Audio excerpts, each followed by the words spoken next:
Bonjour, je suis Bernard Lancelot, président de l'association Alpha International. Dans cette série de mini-conférences, je vais aborder avec vous les anciennes théories développées par les sciences occultes. Mon but, ça va être de traduire ces conceptions en un langage compréhensible aujourd'hui, afin de vous dévoiler une connaissance qui jusqu'à présent était cachée sous des termes obscurs et mystérieux. Aujourd'hui, nous allons voir le ternaire. En effet, les occultistes décrivent en l'homme trois corps. Le corps physique, le corps mental et le corps astral. Les bouddhistes, eux, ajoutent encore trois autres corps. Le corps causal, qu'ils appellent mana, le corps spirituel, ou buddhi, et enfin le corps divin, ou atma. Alors, nous allons reprendre ces différents corps et voir à quoi ils peuvent correspondre réellement. Le corps astral, que nous appelons aussi dans nos cours le corps énergie, préside la vie organique. Donc, c'est à la fois la source de nos émotions et de nos passions, et il sert également d'intermédiaire entre le physique et le mental. En d'autres termes, il permet à l'âme d'utiliser le corps physique afin de servir ses desseins. Et il peut parfois s'extérioriser de l'organisme sous l'influence, par exemple, de passes magnétiques. Je vous renvoie, pour ceux que ça intéresse, aux expériences qui ont été faites au début du XXe siècle par le colonel de Rochas et qui ont été ensuite reprises par d'Urville. Et ce corps astral quitte totalement le corps physique lors de l'agonie. Et d'ailleurs, certains clairvoyants peuvent en percevoir la lumière à proximité d'une tombe fraîchement remuée. Et en fait, on peut distinguer quatre types de dédoublement.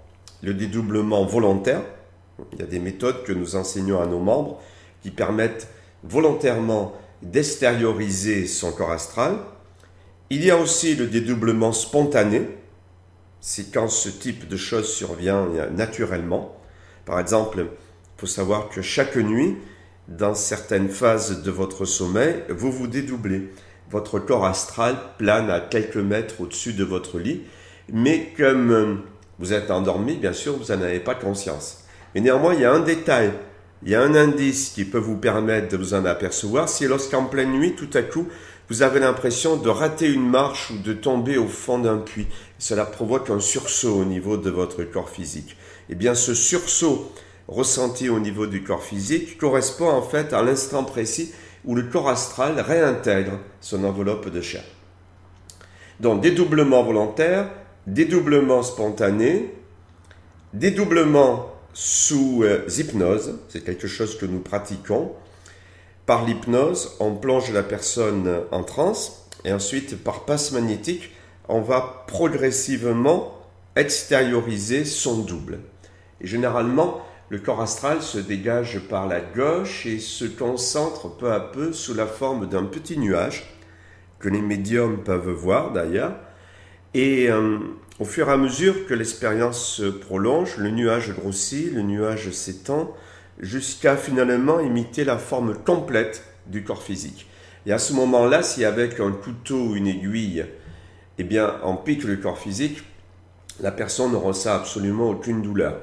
Si en revanche, on pique l'endroit de l'espace où la personne affirme avoir son double, dès qu'on touche cet endroit, la personne sursaute, comme si on l'avait atteinte dans sa propre chair.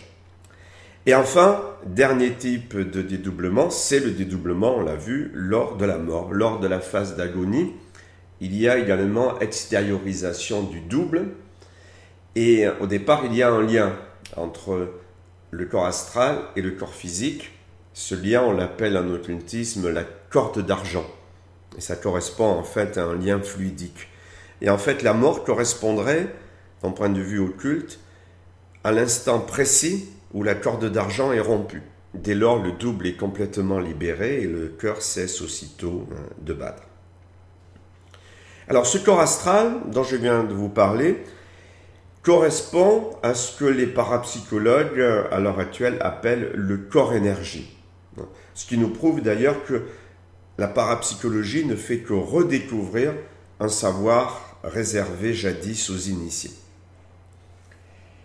Et ensuite, le corps mental, c'est le troisième corps, donc c'est ce qui gouverne l'homme. C'est le siège de la pensée et le corps mental agit directement sur l'astral et par son intermédiaire ensuite sur le corps physique. Maintenant, il faut bien réaliser que les anciens occultistes utilisaient le terme corps en fait pour voiler leur connaissance. Et donc derrière ce mot corps se cache une signification cachée au lecteur non préparé. Par exemple, le terme de corps n'est pas à confondre avec celui de substance. Il n'y a pas de matière astrale, pas plus que de matière mentale. Le mot corps se réfère ici à des plans de conscience. Donc, le corps astral, c'est la conscience physiologique. Le corps mental, eh bien, c'est la pensée. Et les corps causals, spirituels et divins du bouddhisme, en fait, correspondent à de très hauts niveaux de conscience qui demeurent simplement à l'état latent chez le commun des mortels. Donc, on vient de voir cette conception ternaire de l'être humain, mais vous savez, il y a un vieil adage occulte qui dit « ce qui est en haut est comme ce qui est en bas ». Et donc, cette division ternaire de l'homme s'applique aussi à l'univers. Et les vieux grimoires décrivent un monde astral qui est une sorte d'intermédiaire entre le monde physique et le monde psychique. Et ce monde astral joue dans l'univers exactement le même rôle que le corps astral dans l'homme. C'est le milieu, par exemple, dans lequel s'élaborent les conditions qui doivent ensuite survenir dans le monde matériel. Donc, tout projet, avant de s'accomplir matériellement, eh bien, doit passer par une phase de maturation plus ou moins rapide dans l'astral. Mais là encore, le terme de monde astral est à dévoiler. L'astral, ce n'est pas une sorte d'univers parallèle. Pour utiliser un terme moderne, on pourrait dire que l'astral correspond à la force, c'est-à-dire à cette énergie qui est présente dans tout l'univers. La force, c'est une vibration cosmique dans laquelle nous baignons constamment. Et notre âme, qui est elle-même une vibration, peut agir sur la force et y imprimer ses désirs par la puissance de la pensée.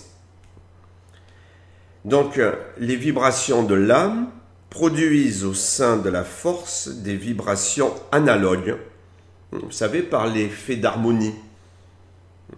L'effet d'harmonie, c'est très simple de le manifester. Vous prenez deux diapasons que vous mettez face à face, vous en faites vibrer un, et vous allez voir que aussitôt celui qui est en face va se mettre à vibrer à son tour et exactement sur la même fréquence.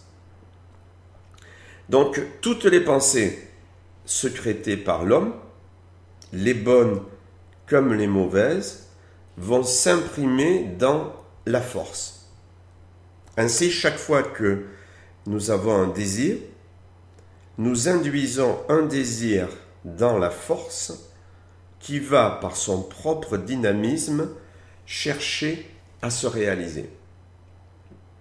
Donc, la force, c'est un vaste océan dans lequel nous sommes tous plongés. Et il s'ensuit que les mouvements de notre pensée agissent par l'intermédiaire de l'astral sur les personnes dont dépendent leur réalisation, même si ces personnes nous sont complètement inconnues. Cependant, il y a une condition nécessaire, il faut que les pensées soient intenses. Les personnes amorphes, elles ne peuvent rien imprimer dans l'astral. Et elles, en revanche, elles vont être soumises à la fatalité, c'est-à-dire aux pensées imprimées dans l'astral par les autres.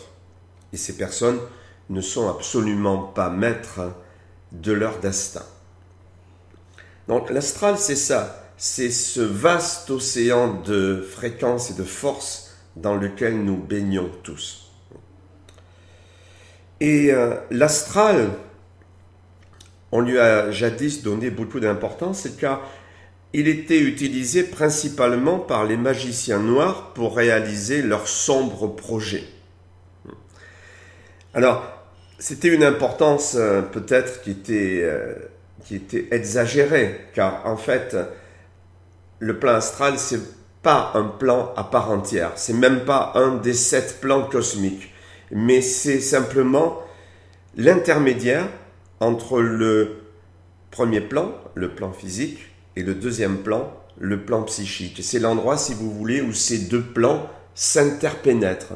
Et donc, par exaltation forcenée de ces désirs, accompagnés souvent d'un dédoublement, eh bien, le sorcier peut parvenir à réactionner l'astral pour y imprimer ses funestes désirs. Par exemple, stériliser une terre, frapper les gens ou les animaux. Puisque l'astral, en fait, lui, il admet tous les désirs, même les mauvais. Le filtrage ne s'opère que sur le plan au-dessus, c'est-à-dire sur le plan psychique, où là, les pensées négatives sont complètement rejetées. Alors, bien sûr, je tiens à préciser une chose très importante, c'est que notre association n'apprend pas à ses membres à agir directement sur l'astral, parce que c'est dangereux. Vous savez, l'astral renferme quantité d'énergie appelée symboliquement dans les livres de magie les larves ou les démons. Et on nous signale dans les grimoires que ces énergies peuvent parfois se retourner contre leur utilisateur. Donc, il est préférable de passer directement du plan physique au plan psychique sans passer par l'astral. Alors, bien sûr, c'est plus long, mais c'est plus sûr, puisque là, on est certain de ne pas avoir de choc en retour, de n'avoir aucun effet secondaire négatif. Alors, si je poursuis ma description de l'astral, je voudrais vous dire quelques mots sur les prétendus êtres invisibles qui peuplent le plan astral. Les larves, les élémentaux, les salamandres. Qu'en est-il réellement? Eh bien, toute pensée, je le répète, tend à s'imprimer dans l'astral. Et donc, il s'ensuit que les pensées négatives émises par les hommes vont, elles aussi, donner naissance à des formes pensées, à des idées forces dans le plan astral. Des pensées comme par exemple des pensées de haine, de jalousie, donnent naissance à des forces mauvaises qui hantent l'astral. Et ces forces pourront être perçues ensuite sous forme de créatures diaboliques par celui qui se met en rapport avec l'astral, vous savez, un peu comme ces créatures horribles qui peuplent parfois nos cauchemars. Mais n'oubliez jamais qu'il ne s'agit pas de véritables entités, mais en fait d'une interprétation que donne notre conscience aux forces astrales. Il y a des grimoires de magie qui enseignent comment utiliser ces forces, que les grimoires d'ailleurs appellent parfois les démons, dans le cadre d'opérations occultes. Parmi ces livres de magie, on peut citer parmi les plus connus le Dragon Rouge, le Trésor du Vieillard des Pyramides, ou bien encore l'Enchiridion du Pape Léon. Mais je voudrais vous mettre en garde contre ces ouvrages. Ces ouvrages sont dangereux, car ils omettent de vous dire qu'avant de commander aux démons, il faut par une longue ascèse les avoir vaincus. Voilà, j'espère aujourd'hui vous avoir expliqué ce qu'il faut entendre à la fois par corps astral et par plan astral.